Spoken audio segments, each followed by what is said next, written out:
والأصعب من ده أهلك وقفوا معاه وقالك سامحيه، ده أخوكي.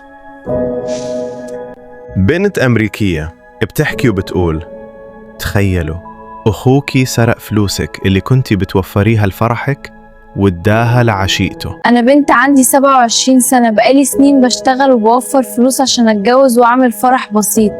أخويا الكبير عنده 30 سنة. أخيراً قدرت أحول الفلوس دي من حساب أختي، هي مش هتاخد بالها غير لما يبقى فات الأوان. أخويا الكبير عنده 30 سنة وكان دايماً عنده مشاكل مالية، وكنت بساعده بفلوس كتير قبل كده، لحد ما في يوم اكتشفت إنه في مبلغ كبير جداً اتسحب من حسابي، ولما دورت لقيت إنه أخويا هو اللي أخده.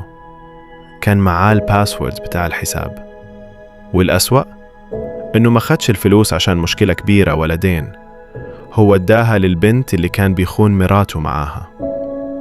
لما واجهته قال أنت سرقت الفلوس من حسابي. أنا محتاجة أكتر منك. دي فلوسي حولتها من غير إذن.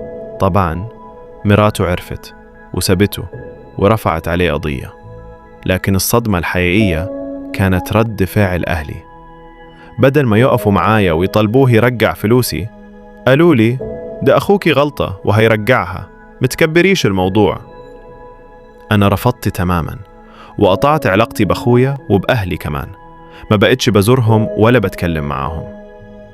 دلوقتي بعد سنة كاملة أخويا غرقان في ديون أكتر، وأهلي رجعوا يتكلموني بيقولوا لي سامحيه وساعدينا، لكن أنا لسه رافضة.